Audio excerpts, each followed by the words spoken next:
Hey, Hello. Kat and Dom, can you guys hear me? Yes, absolutely. All right. Dom, are you there? I think you have to just unmute I the think he's muted. microphone.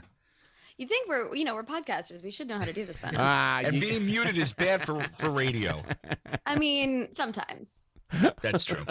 You got a point there. It's all right. I'm allowed to give Dom shit. But... Dom? Hello, Dom. Hello, Dom. Come in, Dom. I think are we getting on Riverside for audio for you guys, or are we just doing only Zoom? No, just Zoom.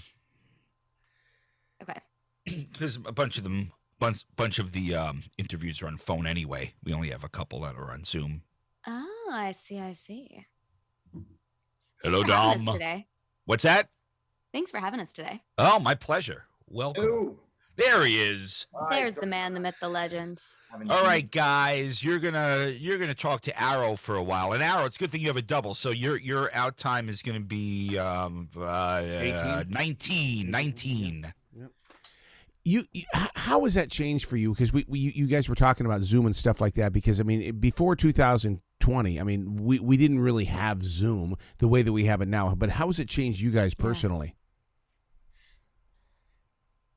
I mean, it's become a huge part of, both of our lives, I think. And whether it's testing and chemistry grades for work, or, doing our podcast and being able to have the ability to do that all over the world, or even to, different family game nights and drinks and things like this, and just keeping in touch with folks throughout the pandemic. I don't know what I would have done without the convenience of things like Zoom and FaceTime. You brought back an amazing flashback, because during that lockdown, that's what we did. We played the game nights. What's so funny is that I have a friend who was trapped in Ukraine because of COVID, and the thing is he's still there as a journalist, but yet Zoom is my connection to places around the world, and it's like how do you explain this to the future generation that we were here? It's such an interesting thing, isn't it? Because we sort of had this ability before. We just didn't necessarily have the necessity. Like, we had the ability with FaceTime, and the way I've seen it evolve in the last couple of years is the necessity, as I mentioned, for actually having that face-to-face contact with people, whether you're sort of stuck abroad or whatever it is, like your friend, as you were saying. And I think trying to take, some small solace in a time that was actually really difficult for everyone across the world, it did sort of remind me that actually my family is literally a phone click away. Having that ability to be able to see my mum's face when I was feeling down or whatever it was, is really lovely. But it is interesting because we did, FaceTime has been around for a long time. So we did have that ability. And I think the yearning for face-to-face contact elicited this sort of widespread use of services like Zoom, which I think is wonderful. It was always very difficult to do those face-to-face interviews and stuff like that. And the reason why, because you guys are podcasters, you understand what I'm talking about. That I would interview, but the thing is, so the second I took my eyes off the camera, people would stop talking, and it's like, no, really, I'm here, but I can't look at you all the time. Yeah, there's an interesting sort of semblance of, like, because even I guess when you're face to face and you're sort of looking down at notes or whatever it is, you are aware that the person opposite you, or you're aware that you're giving off that you're looking down at notes, and there's sort of a semblance with these Zoom things that it's almost like a rudeness, but that's not the case. Where there's obviously stuff going on as well. Like it's this sort of tricky balance. You're right. I mean, it's a lot like sort of learning a new skill, and having to work with that. And as Kat mentioned, with things like auditions, testing. I did a test recently on Zoom. Not recently at all. We finished the show in February, like a year ago. That I did this test. That's not true at all. But what we found was they wanted this very quick, like Aaron Sorkin style back and forth with dialogue, which is really cool and a really cool concept. But there was a delay on the line. Oh my God! Don't you hate that? Yeah, we do. I'm not the sort of person to be like, I don't want to come to an audition and make excuses. So I didn't, and I was sort of thinking like very quickly on my feet, like, oh no, how do I navigate this really quickly? And what I had to do was sort of pre-read, like pre-learn my readers' lines, and then jump them about 2 words before the end of their line, and then it sounded like I was coming in right when they wanted me to come in, because otherwise there was this sort of pregnant pause in between each one, and that was such a tricky. I was like, this is so weird. This is such a weird way of doing this. Well, and it's so true, as Dom said. It's been a whole new set of skills, because Dom and I have been actors for a while, and you learn a certain set of skills when it comes to auditioning and how you go about doing a test, but then so much of that is the ritual of sitting in the waiting room and being able to go over your stuff and having that 30 seconds to walk down the hallway and take a breath before you walk in the room, and getting to meet everyone and have a moment before you dive in. And when you're on Zoom, you're in your house, first of all, and then you're just, getting a drink from the fridge or having a snack or dealing with whatever. And then suddenly you're in the room and you're going, oh, hi, I was not doing, sorry, let me just, and I had a screen test and chemistry test and all this back to back for this new series I'm doing for the CW.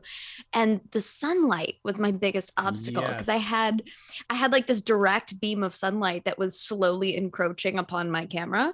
And, I didn't want the light to change between rounds. So I had a bed sheet that I was taping to my wall, but I kept having to run and move it every like 20 minutes as the sun would move.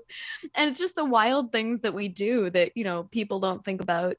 Actors having to do their own, light rigging from home now and figure out how to run a lighting system and a camera and all this other stuff, but we make it work. Oh my God, that's so true, because this studio is in a forest in South Charlotte, North Carolina, and so when that sun is coming up, the way the rays hit these trees affects me, and so I mean, I'm looking at this forest right now, and I'm 23 feet above the forest floor. So if I see a deer move, it affects me. All of a sudden, I'm going, deer.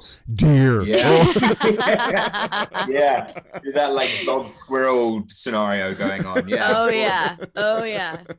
So now to put together Return to the Shadows, let's talk about that, because somewhere along the line, you guys had this idea. How do you feed into that idea, knowing that really there are listeners that are going to go, really? There's a thing called shadow hunters? I mean, people are discovering things every dang day. Well, that's been the beauty of the pandemic, I think, and if there is a beauty and a silver lining to this time that we've all been going through, is that we've had a chance to do just that, is discover all of these shows and all this content and these properties and these movies and stories that, we may not have had a chance to in the past because life was really busy. And we've seen a huge resurgence of folks that are finding shadow hunters, because it is a really immersive world and an amazing story. And I was talking to Propagate, one of our producers, over a year ago, and we were trying to figure out, what we could do. And they said, well, the Shadowhunters fandom, you did this show called Shadowhunters. It seems to have a pretty strong following, even though it's been a few years. And I sort of went, oh, you have no idea. And so, and they said, well, what about a rewatch podcast? And something that, Dom can attest to as well, is that when we made this show, it was such a family, from the cast to the crew to the fandom to everyone involved. And we're still in touch with so many folks, and they've become family and still are. So I reached out to Dom and I said, hey, why don't we do this? And why don't we, relive and take a little walk down memory lane? And he was happy to come back with me. Let me ask you. Yeah, I had no creative involvement in the beginning of this show. I just got a phone call and I was like, yeah, sounds sick. Let's do it. Oh my God, I know that feeling so well. So I got to ask you, as actors and stuff like that, because let's talk the voiceover business.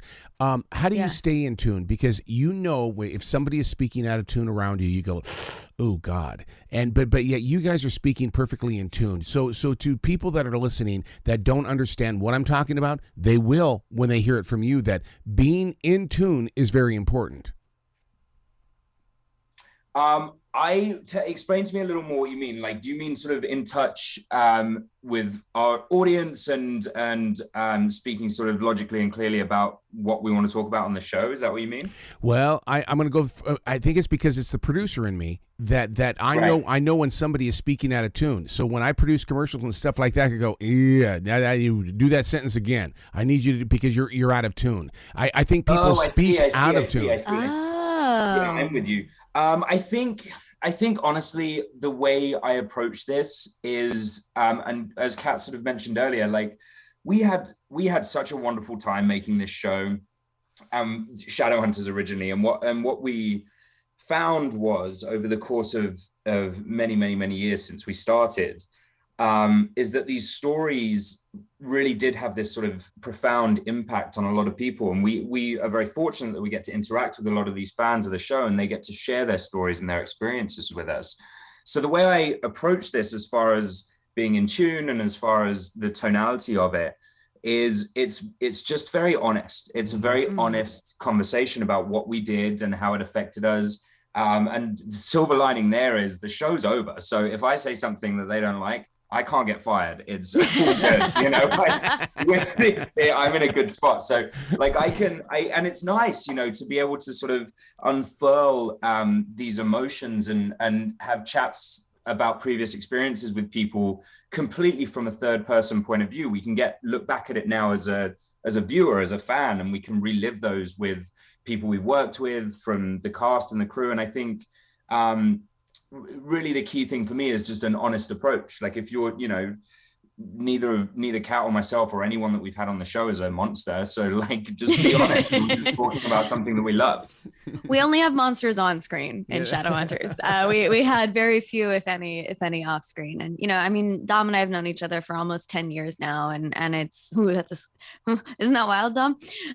But you know, we work very well together, and you know, it's lovely to be able to go back and look at something that really shaped each of us as people and as artists and gave us such a wonderful opportunity, but also brought so many wonderful people into our lives, and sort of celebrate that. And this fandom, we talk about it all the time. And if you're part of the Shadow fam, you know this full well, but they have taken this group of people that celebrates the same story and loves this story. But so much of what the story is about love and acceptance and being who you are and finding yourself and your found family. And the Shadow fam has taken this story and this community and created a community that goes far beyond the show, and it's a space on social media and in person and at these Comic-Cons that just celebrates love and celebrates being who you are and celebrates that kind of unabashed authenticity. And that's a huge part of why we're doing this podcast, is because we want to continue to foster that community and to celebrate that sort of sentiment. I can't believe that our time is already up. That just kills me, because we're just getting started. We're scratching the surface. Bill, can you cancel everybody else out so that we can spend at least 2 hours together? Doing it right now. I'm on it. Oh my God, go. Bill, you just told me I had all of this time, and I look at the clock. I'm going, we're done already? We just started. I know. Oh my God. You guys have got to come back to this show, please. I love your story. I love your atmosphere. We have got to continue this sometime. I would absolutely love that. I would love that. Whenever you've got a space for us, let us know, and we'll be there. Well, I'm here. That's so cool. Be brilliant today, you two, okay? And go enjoy all these other people that are going to ask you some really weird oddball radio questions. Oh, amazing. You've got the best energy, man. That was such a good start to this little press tour we're doing. Thank you, dude. That's awesome. You be brilliant then. Take care, Arrow. Thanks, man. Take care. Pleasure to meet you.